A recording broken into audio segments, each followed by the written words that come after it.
Greetings, friend. Right, so this is just another recording of the Alpha Shield and Wamp build that I've been using for quite a while. Um, for good old DRS11 solo. Right, so the spawn here initially pretty light, not that many challenging sectors, just this one up here, which, looking at these two isolated bombers, EMP could have dealt with that.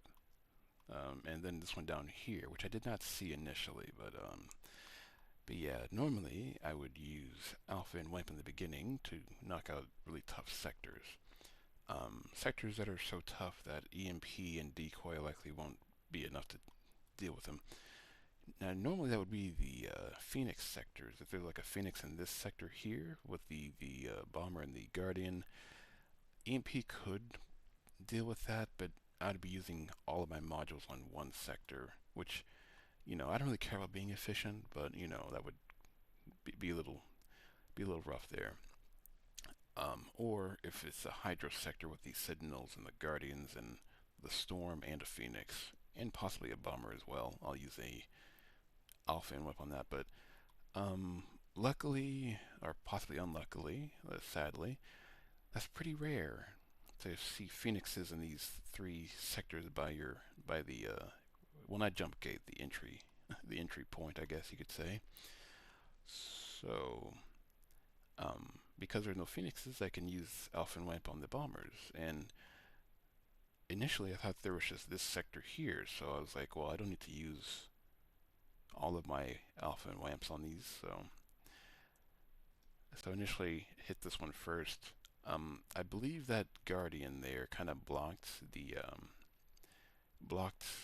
my shots from hitting that second bomber, and also it moved way quicker than I thought it would. So it was on the very outskirts of my range. So I believe I did sort of miss some damage out on that one. I didn't move, yeah, initially. So normally when I do this, I kill the bomber fast enough to have my teleport off cooldown and teleport somewhere else to knock out or at least severely cripple another sector.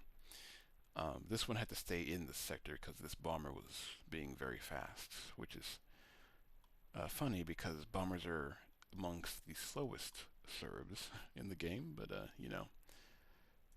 happens. And yeah, I decided to just use this one down here because why not. And I was just going to have this one sort of do some odd things here and there. And it is about this point where I realized this one was here. So yeah, as you saw, a very very delayed teleport there. I could teleport it a few seconds there, gotten a few more seconds of damage there, but that's fine. So yeah, really late teleport. I didn't see that initially. So I teleport down here just to knock this out. Now, normally in a sector like this with Guardians and Sentinels and the Colossi, I would, juke them, essentially. I'd kind of go around them when they're all, because they're never really on one asteroid. They're kind of spread out, but usually on one side of the sector. So I would normally, like in this sector, I would come down here and, kill that Sentinel, wouldn't be in the way, and then go towards this asteroid. That way, these Serbs won't be in my range, or at least they won't likely be in my range, but these will. But because there are only two Guardians, that means these three Sentinels are going to die like immediately. So wouldn't have to worry about um, my shots getting blocked and the Sentinels killing me, right? But I didn't really notice this asteroid. It was a very, very how do you say, distracted run, I guess. A lot of things I just didn't see initially, but that's fine. So I used a backup strategy where I left, and because my teleport has such a short cooldown, teleport back up to the bomber. And again, I do have EMP and decoy, for these sorts of situations where things don't work out the way I want them to. Um, and yeah, luckily I didn't need them, but they're there if I do. Now I thought this one would have been dead, right? So I moved up here just so I'd be in range of hitting this sector back here. But it wasn't. It got away, one tick away from death, so had to follow it. Luckily, these signals did not follow these guardians too well, so I get hit by a bunch of guardians in the colossi, which still hurt when there's like 6 of them there. But that's fine. So I did lose a bit more hull than I was expecting to um, in this sector, but that's fine. This one, you may have seen, it toppled onto the colossus that was there, knocked it out, then worked on the, or chasing the bomber. And this one has just been sitting up here because I was distracted by that for so long. Tricky maneuvers, and in that time I forgot about this bomber here. Normally if there's a bomber in the planet sector, I knock those out too, just so when I come back with Alpha and Wamp, it's not there messing things up, you know. I don't have to chase it and the Phoenix around in the sector. Um, but I kind of forgot to deal with this one. And normally they're not that bad to deal with if there's just a Hydra in there. So I thought I could do that right quick, but I did not see the timer on these Serbs down here. So they spawned, and I could have used EMP, but I kind of didn't want to, because by the time I would have, the bomber would have been out of my firing range. So, you know, before these signals were in range. So I decided to just leave it. I noticed that the bomber was going to the bottom part of the sector, which is good, because when you teleport to a planet, the docking point is on the bottom, meaning that you are closer to the bomber than the furthest asteroid. So the bomber will try to path across the planet again. So I knew that that was going to be okay, especially with it being half dead, so it wasn't going to be an issue. And yeah, these two have just been sort of clearing out the smaller, easier sectors that I don't have to pay attention to. Again, pretty good loop there. If you are doing a risky maneuver, sort of put your other 2 ships just on easy to clear sectors that don't require you to pay attention to them. Well, maybe if there's ghosts nearby, which, you know, can happen, but, you know, you just throw them in a guardian sector. This sector, pretty similar. Jump on the Sentinels first, as always, just so they're not going to do damage to you while the guardians are blocking your shots. And, yeah, so I don't need to pay attention to that.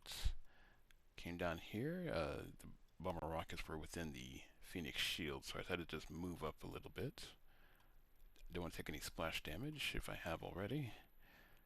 And yeah, so here I'm waiting for my Alpha and Wamp right now. I forgot, again, another thing I forgot, I did not use this Alpha and Wamp initially because there weren't that many sectors to use it on. So I could have used this to start clearing that sector as soon as the Colossus spawned, but didn't see that. Teleported this one down just to deal with this sector, because again, I kind of forgot about that one too. So it's another thing I forgot.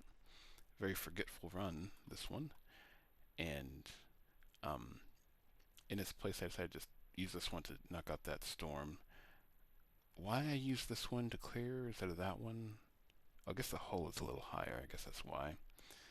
So yeah, pretty good example here. I landed here, knocked out whatever was there, and then moved this way. All right.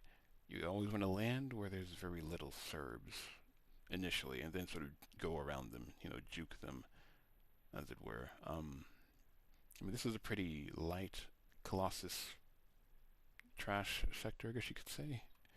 The filler sector. Something like up here, where there's 2 colossi. I guess in this example, this is tempting to land on. I guess I could land on that with EMP, but if I were to use as little mods as possible, I would have landed here, because these 2 signals would have died immediately because they're closer to the docking point. And then there's just guardians and this Colossus in range. So I could sit here for a good second, wait for these 2, the guardian and the Colossus, to move towards me, because they move first usually. A couple of signals might have moved with them as well, but I can sit here and then move this way or this way. I'll probably just go around like that. These 2 guardians likely would have started moving by then as well. So the the tanky Serbs, the ones that would block all your shots, would be coming towards this way, and then the Sentinels, because they move delayed, would have come to this asteroid or this one, which I would be down here. So again, these sectors can be dealt with pretty easily, just with careful maneuvering and some lucky asteroid placement. Um, Now in this sector, I could have also used decoy if I needed to, in case like if the if these Serbs coming this way were in my range while I was going this way or something like that, I could use decoy for that as well. Also, it's safer to use decoy while you're moving, because if you use decoy while moving towards an asteroid and you know launch it towards the asteroid you're going towards, the decoy would be right on top of you, meaning that no Serb is going to hit you without you being able to hit it back, or hit your decoy, I should say. If you're on an asteroid and you launch a decoy first and then move after it, Serbs tend to get a few ticks of free damage on it, which, depending on the spawn, could be very deadly for the decoy drone. So, but yeah, if you're going to move like that and there's Serbs and you're like firing at you, like kind of like here, where I didn't think these guys would be in my range. I could have used decoy if there were like Sentinels mixed in there, but it was just Guardians and the Colossus, so I didn't have to worry about my hull there. And yeah, so moved across there. These tanky boys are on that side, and I could just deal with the ones coming this way. So yeah, pretty easily can deal with these sectors by just juking, and of course I get EMP and decoy if I mess up or something like that. Which I guess that's the main thing with EMP and decoy. They're very useful backups. They're very very short cooldowns on both, and yeah, they can make sectors you mess up on successful. So, but yeah, and at this point, yeah, I did realize like, oh yeah, this one didn't use this alpha Wamp, so teleport on the Phoenix like usual, and then move towards the planet to knock out the destroyer. The reason for that is just so the Phoenix, just to make sure the Phoenix dies first. Because I want those signals gone before I start splitting up the Hydras. So, and luckily those signals died right when my Alpha Shield ran out. And I know from experience that a full health battleship is enough to knock out a full health Phoenix. But this Phoenix is near dead anyway, so it wouldn't have hurt me too much. But yeah, and I knocked out that sector first, mainly because it was way out of the way. I do these runs on mobile, so um, looking across the star is a little. I mean, it's not bad, but it's a little obtuse sometimes, depending on how I'm sitting down. I guess you can think of it that way.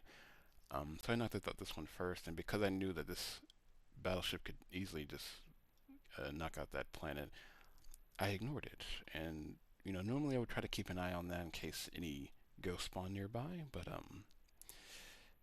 sometimes I am reckless. So, and yeah, this is what I was talking about, the Phoenix being in a really good spot for this planet.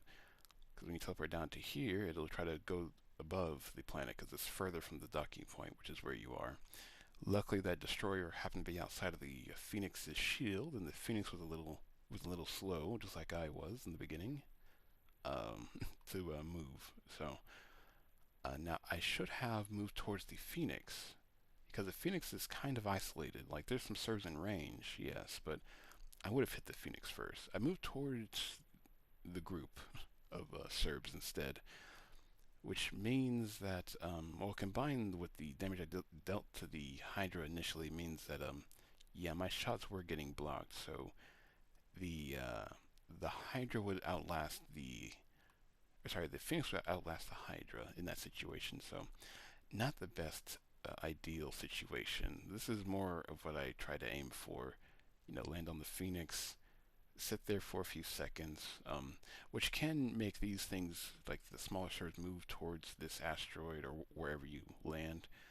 But that's fine because the main threat is the Phoenix and the Hydra. The small Serbs tend to die to the Alpha Wamp and the mass battery and all that, but If there are stragglers, I do have EMP if I need it. I can't use decoy because the Hydra's in there, but yeah, that's normally not an issue because the Guardians are really quick. They're very responsive to your movements. Yeah, as you can see. So because they're Guardians, they try to move first to protect the Sentinels behind them.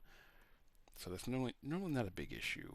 And if there's a few Sentinels left in the sector, that's fine. As long as I got two, or as long as I have a battery available to knock those out. Right. So that's kind of what I try to aim for. This one didn't work out that way. So yeah. So I did notice that the Hydra was going to die first and split. Therefore, my mass battery would have been taken up, and the Phoenix Sentinels would have been all hitting me twice as quickly, or I guess you could say that, yeah. And I did notice this, ghost gate just right next to me as well. So I said, you know what? I think I'm gonna leave. It's like, yeah, I don't want to be here with the ghosts and then these interceptors that just come on by, because that's what they do. They come on by. Down here, this Hydras tend to be the slowest to react to movement, usually. I mean, it is kind of random for them. Um, but luckily, I killed everything except for that Colossus. But it's going to die before it can ramp up its laser. But yeah, a full health battleship versus a nearly full health Hydra. It's going to do that pretty easily. Now, when I came back, because I ignored this because I knew that it would be able to take care of that. I did not see these ghosts spawn right here. Luckily, I killed that Hydra before they spawned, but it did do a lot of damage to me, so I was wondering why my hull was so low when I came back. And over here, I left the sector, and I decided I was going to wait for my repair drone to knock that out. But because time's a ticking, and there's no real need to clear out these sectors all in one go. I just sort of do that for fun. Um, I'll just ignore it for now and get the civilians in, let them civilize and all that. And yeah, so took all that out. Did not see these ghosts here. I could have decoyed them, but I didn't see them. So yeah, they did a fair amount of damage to me. Yeah, normally my ships aren't in the red that often, so it's not that good. Like luckily that Phoenix was in my firing range when I teleported down, so immediately killed it, and the signals would immediately hit my repair drone, which I launched this way, so it's the first target within their range, so it's all good, and then knocked out the rest of that. And this one I've just been playing defense while I've been, you know, doing things down here. Sadly, uh, ghosts kept spawning down here, but between your alpha shield and your decoy and sometimes your repair drone, ghosts aren't really an issue. Uh-oh. Especially if there's three ships that you have. Let me get back to that run. But yeah, I mean, it was pretty much clear anyway, though. So, yeah. So that was a pretty solid run, pretty chill run. No. I mean, there were a few hiccups, but no real major mistakes there. Sadly, no Phoenixes spawned, so I can't jump around more than I usually would. But oh well. I believe there was something that happened at the end that I wanted to show. Oh, well, I guess I didn't really knock these out either. I mean, the sectors that are near the gates, these like filler sectors near the gate, I don't usually deal with those. If they're like sectors I don't need mods for, I kind of ignore them to the end because as long as I have access to all the planets, I don't really care to oh, that flashing. I don't really care to knock them out immediately. Now, if one of these sectors are kind of like this or over here, then I will try to knock it out because if I have mods available, I will try to use them off cooldown, although as little as possible. But still. But yeah, because I have a second here, this the what's it called, the interceptor and the ghosts are over here. I can use a ship to deal with that. Oh yeah, I did do that too. That's something I tend to do just to keep things alive, right? Um, this one uses a heal and it has this repair drone, but using repair drone on the interceptor, while possible, it is a little tricky. You do need some lucky asteroids to do that normally, and not always the case. I mean, it was the case here, but I didn't see that. Um, but ghosts are free healing. They kill the repair drone immediately, and by the time they get to your ship, there's only like a couple of them left. So uh, I have them swap places because this one doesn't need a heal and doesn't have its repair drone anyway. So something you can do to mitigate that. Have your ships help each other out. If one is struggling to keep up but keeps getting spawns near it, just sort of teleport it out and teleport another one in. The decoy only has a 2-minute cooldown. Ghost gates take 40 seconds to spawn, and there's a bit of a delay between the spawns too. So between your three ships, should not be an issue if you teleport them around. Another good reason to have a really high level teleport, because the range and the cooldown make that much more feasible, you know. And yeah, so, but again, pretty good run. Nothing too spectacular, but why not? And yeah, I shall see you around, I suppose. Ta ta for now.